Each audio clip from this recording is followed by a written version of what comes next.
By the way, segue ulit tayo, mga kapatid. Ipanalangin nyo to at sana po ay ibigay ng Panginoon. Meron po tayong lugar na kung saan ay maaari tayong mamasyal.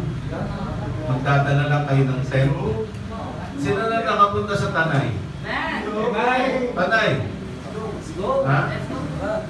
Meron tayong 3,000 square meter. Tabing daan. Ang likod niyan ay ilog. Ilog. No? So, itong week na to ay magkakapanalaginan kami. Hinihingi namin 4 million yung halaga. Tinatawaran ko ng 3 million, walang baguhan ng tayo. Pero, mukhang pumapayag na. Bili natin yung lugar. Hindi lang ako, kasama kay mga ibang may school. Apat kami. Pero yung lugar na yon, pagka kayo ay pupunta, magdadala lang kayo ng tent at pagkain. Tatampisaw na kayo sa ilog. Ngayon, kung gusto nyo mag-ATV, doon sa kabila yun, sa Palaya. No? So, kahapon ay nag-ATV sila. 850 lang pala yun. Pag gusto mong river crossing, 1,000. No? So, pwede rin yun. Hindi, magdala na kayo motor, mag-river crossing na lang kayo sa motor. Ano? Ganun din yun eh, pareho lang eh. No?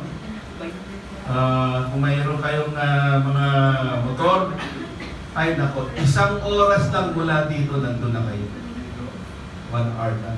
So, no problema tayo, saan tayo magbabaptism, saan tayo mag-outing, saan tayo magka-fellowship na mga kabataan, meron na tayong lugar. Pupuntahan nyo lang, itirhan nyo ng magkakain na lang, magka-fellowship, yun lang. No? Pero ang entrance actually sa Palaya Farm, ano nyo yung Palaya Farm? Eco Farm. Katabi lang yun. Silang may-ari actually. Ay 100 ang entrance. Tapos pag overnight, 150, ikaw pa magdadala ng tent. Tayo, wala kayong babayaran. Abutan nyo lang yung caretaker. Yun, no? So, I hope itong week na to ay talagang ipapanalangin namin na ito ay maibigay ng Panginoon.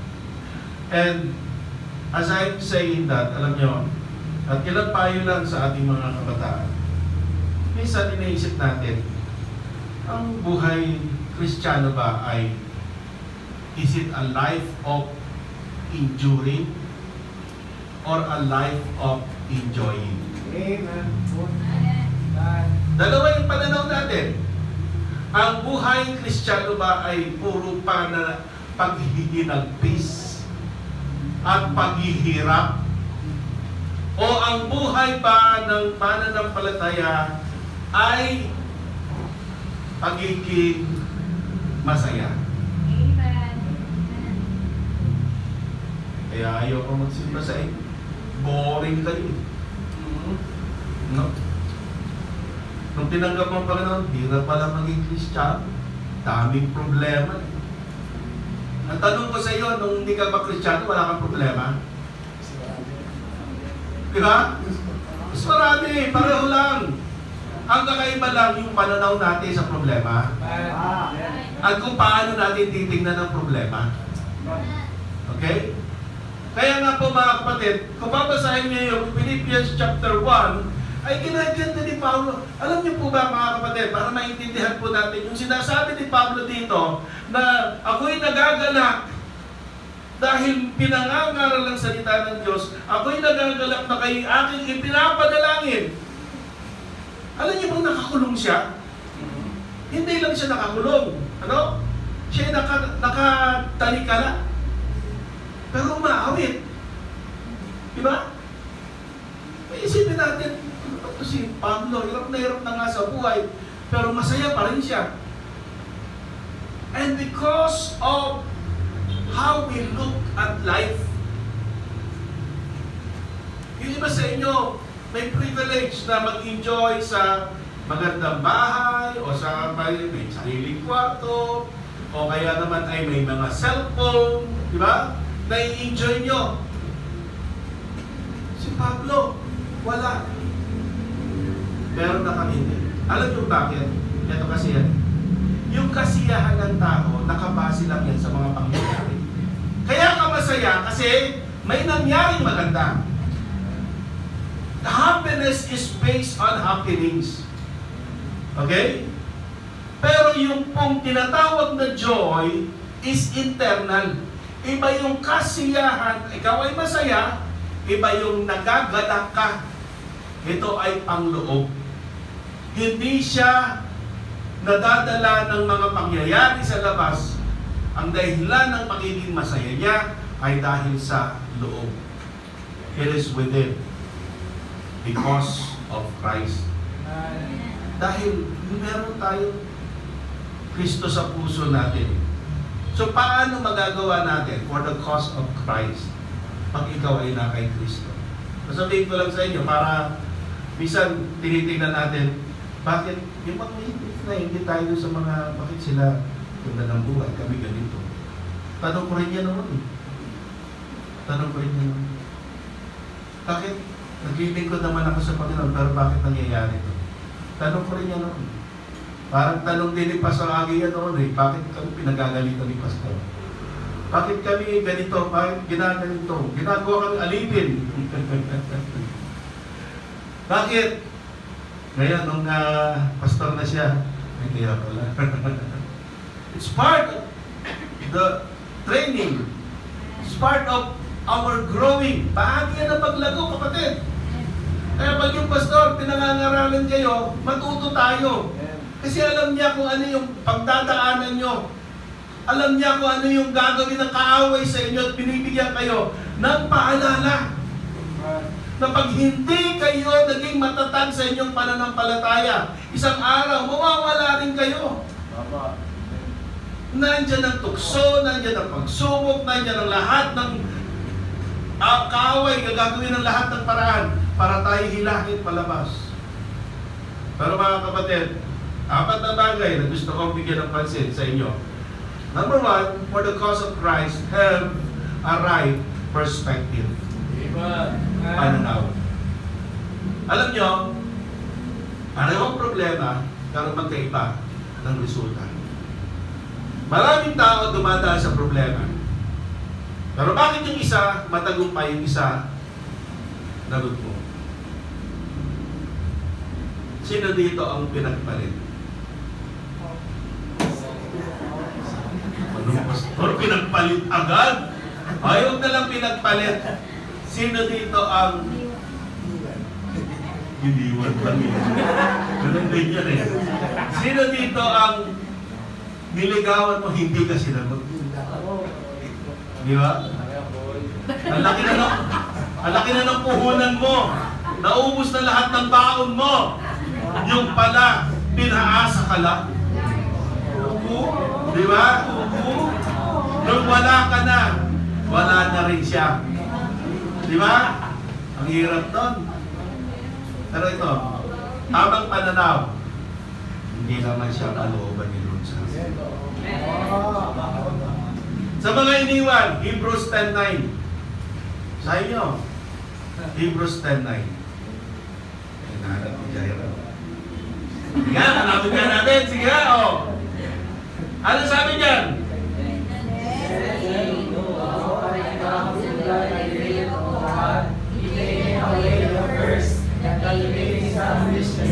And the second is the best.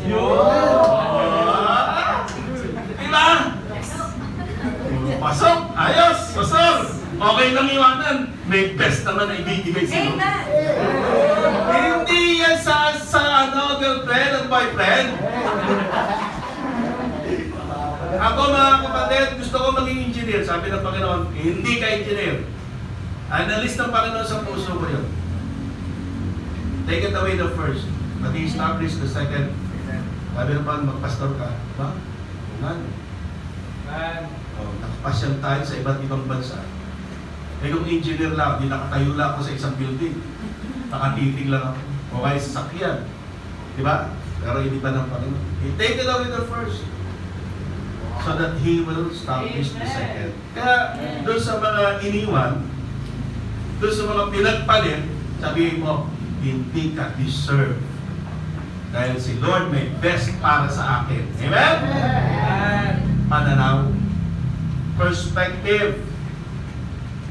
Romans 8:28, ano sabi ng Bible? Ang lahat ay nagkakalakip-lakip para sa aking ikabubuti. Tandaan niyo to mga kapatid, ang Panginoon ay may plano sa buhay mo. At ang plano ng Diyos, hindi ka mapahamak, kundi mapaganda ang buhay mo. Ngayon, kung ikaw makikinig sa TikTok, makikinig sa Facebook, makikinig sa Instagram, makikinig sa kapitbahay mo, sira ang buhay mo. Bakit? Hindi yun ang basihan ng tamang buhay. Ang basihan ng tamang buhay, ang salita ng Diyos. Tama? Eh tayo, dala tayo. Ay, ito uso, sige, dyan tayo.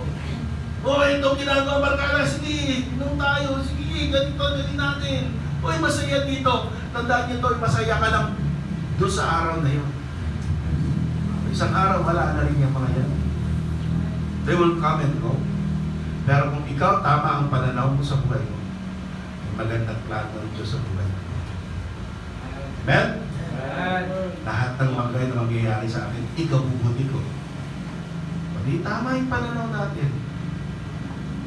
If we have a right perspective in life, mga kapatid, may plano ang Diyos, maganda ang plano ng Panginoon, susundin ko anong gusto ng Panginoon sa buhay ko, magtatapat ako sa Kanya, maglilingkod ako sa Kanya, at hindi ko kakalimutan ang Kanyang salita, hindi ko kakalimutan ang pagtitipon ng mga mananampalataya, hindi ko kakalimutan ang paglago sa aking buhay spiritual, dahil ito ang magkikitaan para ako'y maging matatag. Right perspective. Okay? Number 2, right priority. Yun. Priority. Tanungin ko sa inyo, anong priority? Pastor, ang priority ko ngayon, makapag-aral, makapagtapos, ang pag-aaral, maging honor. Good. Tama yun. Wala namang problema doon, mga kapatid. Pero tandaan po natin to, ang priority, sino yung inuuna mo? Sino yung uunahin mo sa buhay mo? Okay? Pag inuuna mo ang barkada mo, sunod ang pamilya, huli ang Diyos, tandaan mo to, sira ang buhay mo. Sira yan. Pastor, ako araw-araw kasama ko barkada ko, masaya ko. Ako rin nun eh. Yung kabataan ko, nako, pagising ko pa lang sa umaga. Bagay, sa probinsya ako lumaki yung probinsya. Kasama ko mga barkada ko talaga. Talagang barkada ako. Kahit nag-aaral ako, pagkatapos ng klase, barkada ulit yan. Wala nang ano dyan, barkada yan, lahat kasama lagi. Pag walang pera, hanap ng paraan. Gahanap kami ng mga bote, mga bakal, talikod ng eskwelahan, buksan yung bintana. yung soft drinks na nahabol namin yun sa likod. Ako taga-salo. Kumakan ng kalokohan, masaya ka. Ano yung problema, mga kapatid? Pagkatapos nun, wala na. Ang priority natin dito, listen, Matthew 6:30. Amen. Unahin mo ang Panginoon. Amen. Okay? Seek ye first the kingdom of God, and all these things will be added unto you. Christ first. Itama natin, una ang Diyos, pangalawa ang pamilya, pangatlo na lang ang iba. Barkada, sige. Pero tamang barkada. Yung magdadala sa inyo sa tama. Yung mag-aaya sa inyong maging matagumpay. Hindi maghihila sa iyo para gumawa ng kasamaan. It's good to have families. It's good to have spiritual friends. It's good to have Christian friends. Yun ang kaibigan ninyo. Okay? Pastor, paano yung mga kaibigan ko? Pwede isama mo. Para punta tayo sa church. Diba? Masaya doon. Paano naging masaya doon? Basta sumama ka, makikita mo lang. Dahil mga kapatid, lahat ng bagay sa mundo ito mawawala. Pero sabi ng Colossians chapter 3, if ye then be risen with Christ, seek those things which are above. Prioritize mo si God. Siya una. Dahil uunahin ka niya. God is a reciprocal God. You know what? Sabi ng Bible, if ye deny me, I will also deny you. Di ba? Pag pinagkailangan mo ako sa tao, ipagkakailangan rin kita harap ng aking Ama. Dahil isang araw, mga kapatid, mawawala tayo sa mundo ito. Isang araw, mga kapatid, kahit na tumanda ka pa ng 100 taon, mamamatay ka pa rin. In fact, hindi mo nga alam kung kailan ang oras mo eh. Pero maganda, may pag-asa dahil merong Diyos na nag-aalaga sa atin at nag-iingat sa atin. Diba? So, tingnan nyo. Dito, temporary lang yan. Pansamantalang kasiyahan lang yan. Pero sa Panginoon, dahil ang pagmamahal ng Diyos naranasan natin, yung pag-ibig ng Diyos nasa atin, yung kagalakan hindi mawawala. Hindi mawawala ang kagalakan. So, ano ang priority mo? Tingnan natin, sabi niya sa verse 18 ng chapter 1 ng Philippians. Okay? Ano sabi ni Apostle Paul? What then?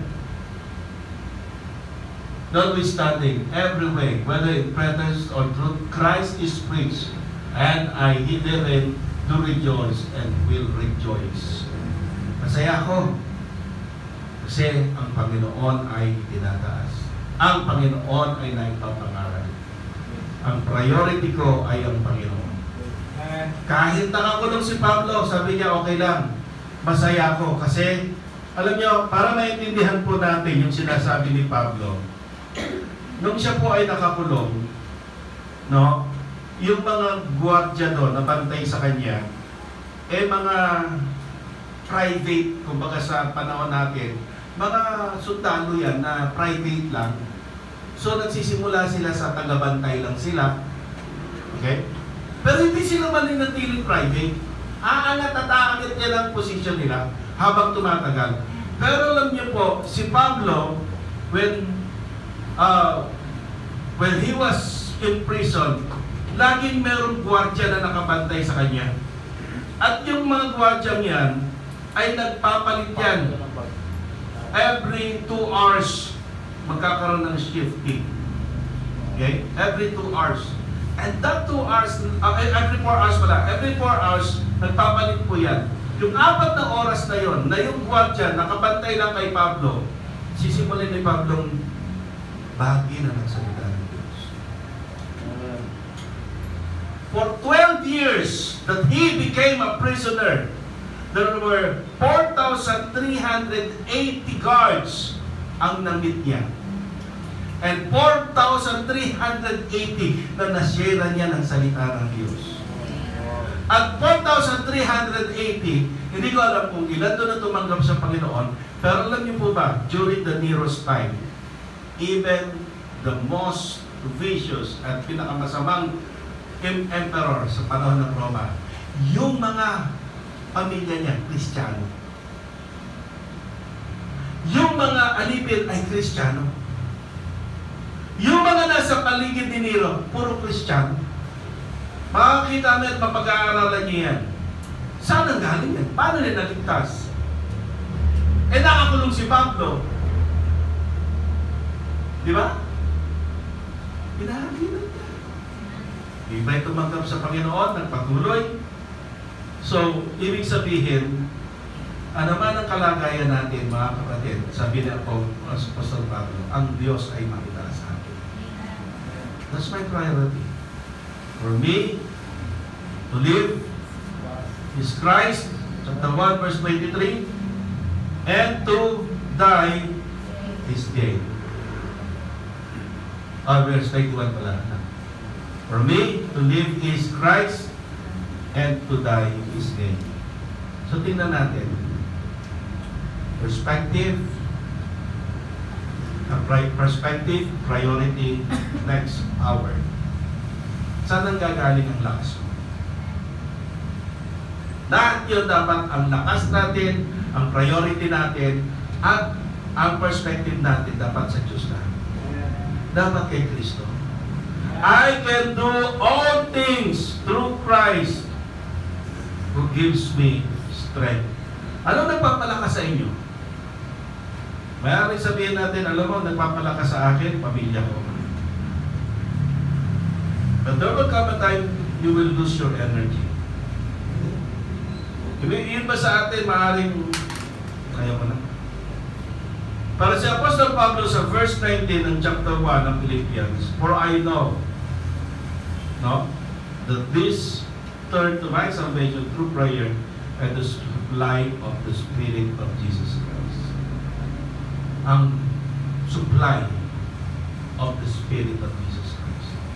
He will strengthen me. Okay?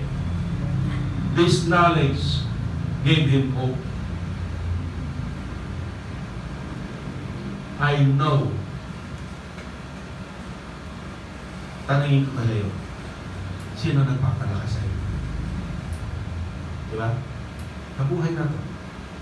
Ano nagpapalakas sa iyo? Maaaring pamilya, pera, posisyon. Pwede natin sabihin yun. Yun ang nagpapalakas sa akin. Pera.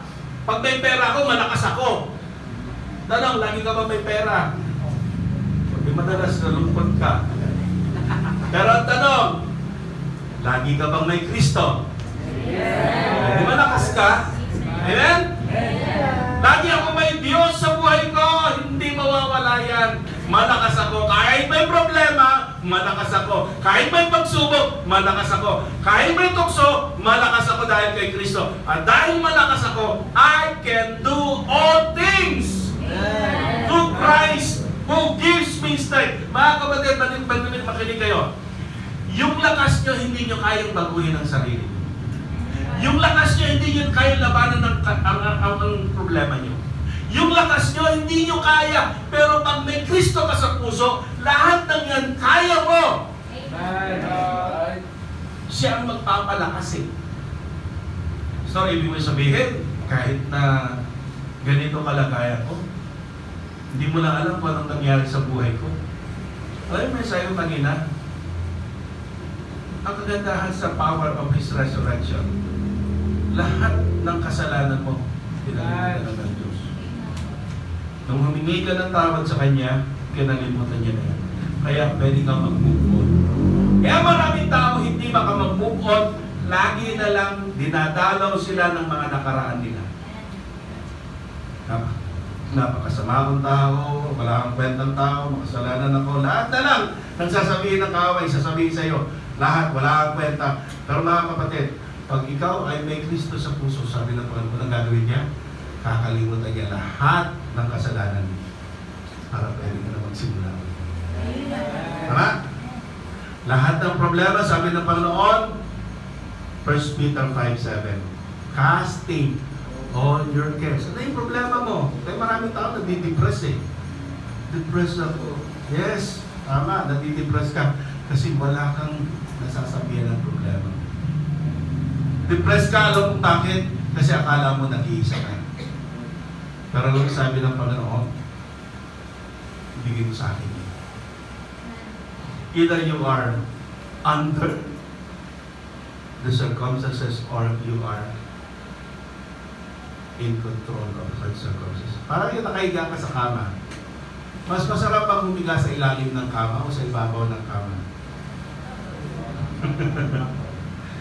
Mali mo na lang nagtatago ka. Pero mas masarap, di ba? Kasi malambot. Either nasa ilalim ka ng problema o nasa ibabaw ka ng problema. Pag meron ka Kristo sa puso, yung bigat hindi mo dala. Andiyan yung problema pero yung bigat hindi mo dala. Bakit? Binigay ko na sa Panginoon. So I don't have to worry. I have power to live on. Okay? With God's power, nothing can devastate me. Pag nasa akin ang kapangyarihan ng Diyos, walang pwedeng sumira sa buhay ko. Bakit? May mas malakas. Greater is He that is in thee than he that is in the world. Amen. Last, purpose. Amen. Purpose. Anong purpose ng buhay mo? Naitanong mo na ba yun? Ka nandito. By the way, hindi aksidente, nandito kayo. Plano ng Diyos. It's not an accident. Anong purpose? Why are you here? Ba't ka nabubuhay sa mundo? Anong purpose? Pastor, ang purpose ng buhay ay kumain, matulog, magtrabaho. Yun lang ang purpose, tapos mag-asawa, tapos magka-anak, tapos mag-apo, tapos mamatay na. Hindi yun ang purpose.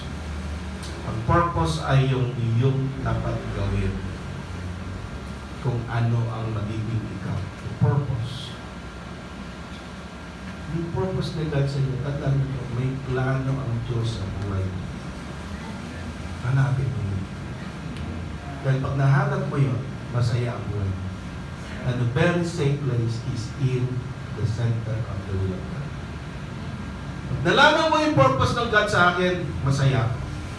1984, sabi ko, Lord, mag-aaral ako sa Bible School. Hindi po ako nagsisi hanggang ngayon. 1995, ilang years na. Tagal na, no? Tagal na. 18 years old, nagpapastor na ako. Ang miyembro ko, 60 years old. Pinakabata, 60.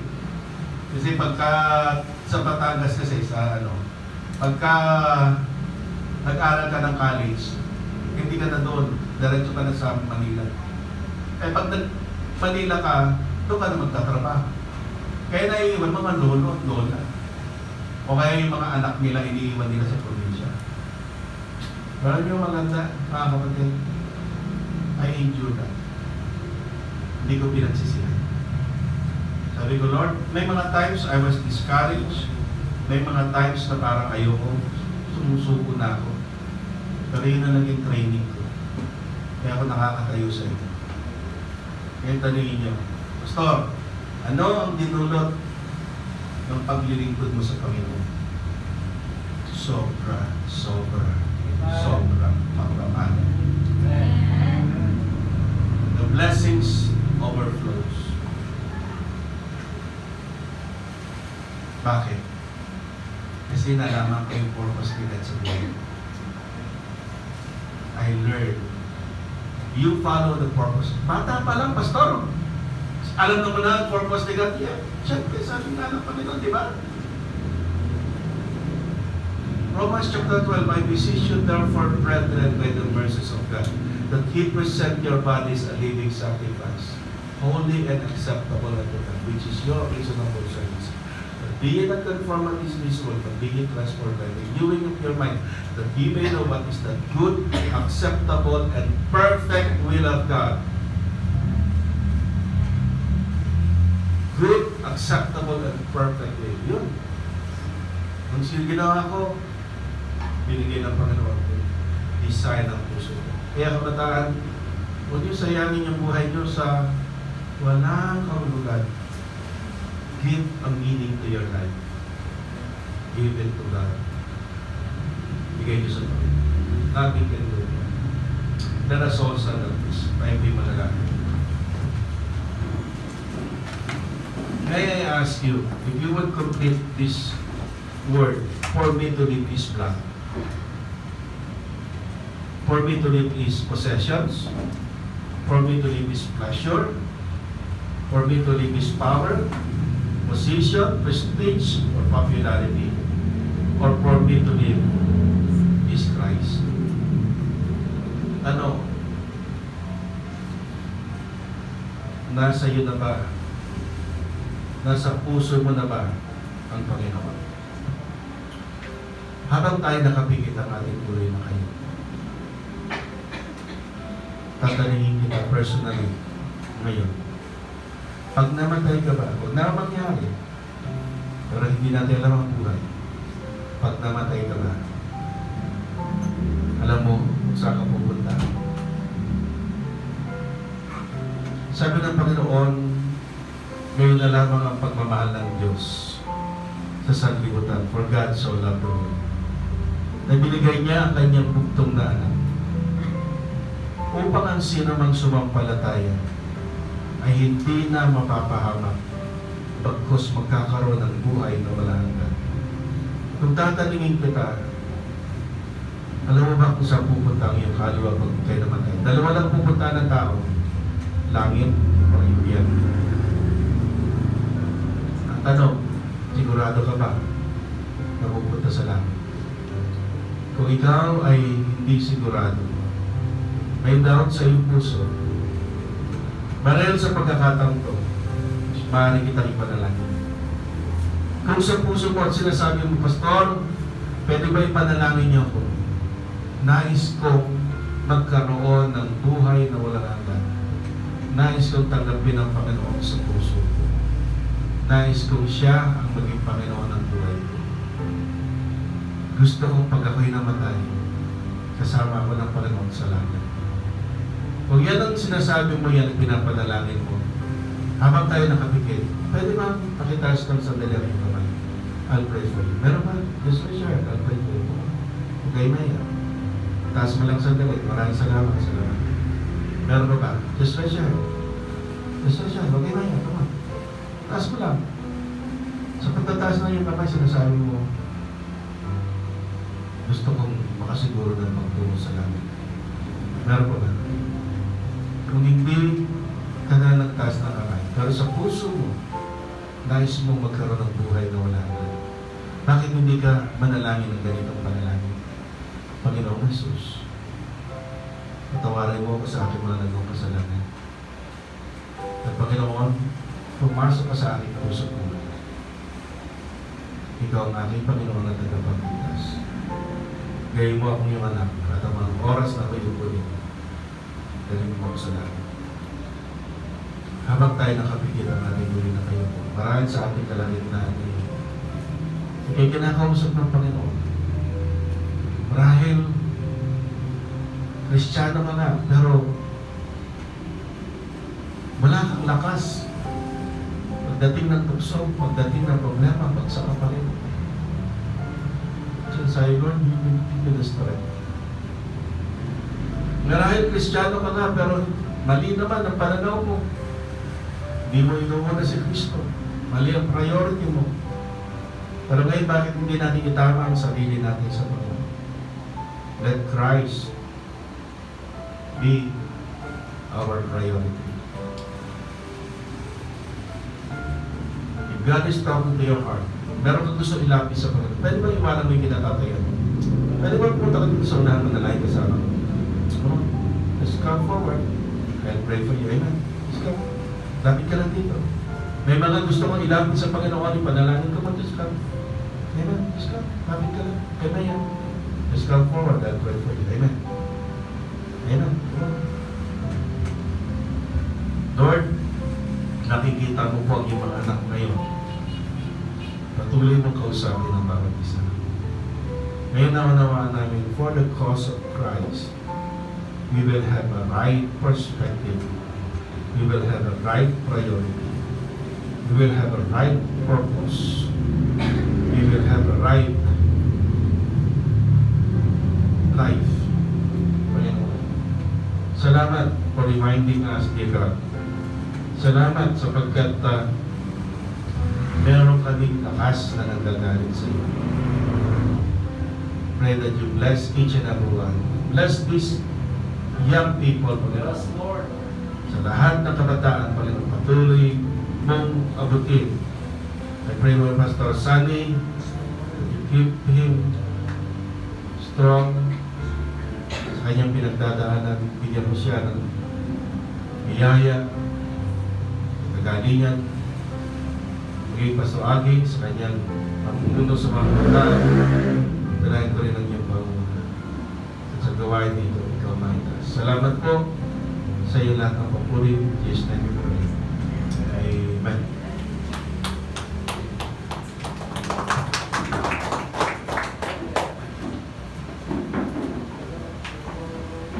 Okay po, continue po tayong tayo at para po mabutin po natin ang ating team song.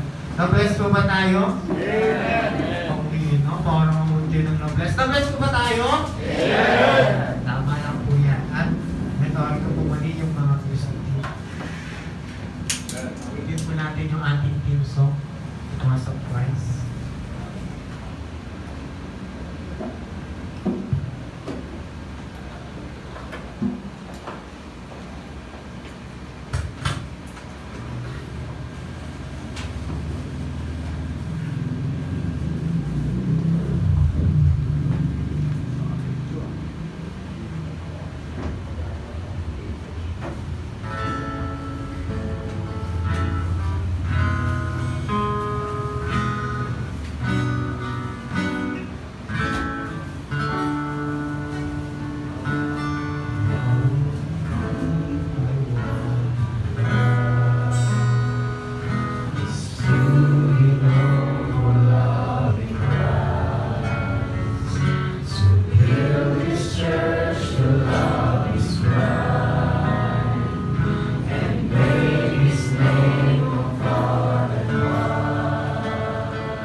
For my joy.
salamat sa bawat isa. Amen? Amen.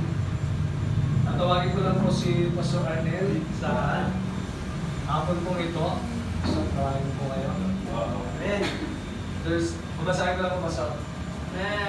This certificate is presented to Bishop Arnel G. Villanueva. We extend a heartfelt gratitude for sharing the valuable and powerful Word of God with us on our youth anniversary, this 20th day of April 2025 at Liberty in Christ Baptist Church. Your message centered on the cross of Christ was a true blessing and meaningful reminder for our calling and purpose in Him. So, thank you po. And pwede po siya sa Wow. So, thank you.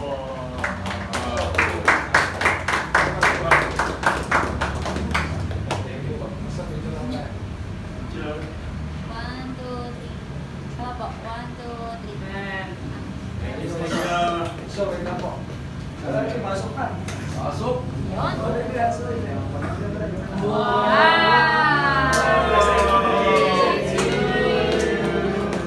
Happy birthday to you.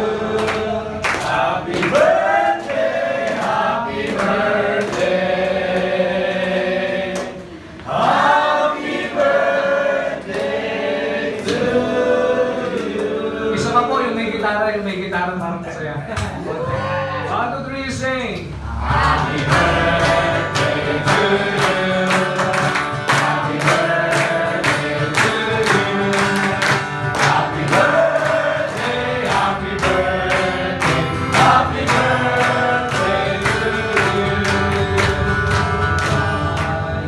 Love. Yeah.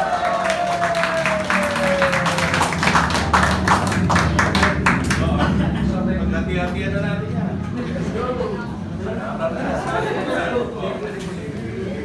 Okay.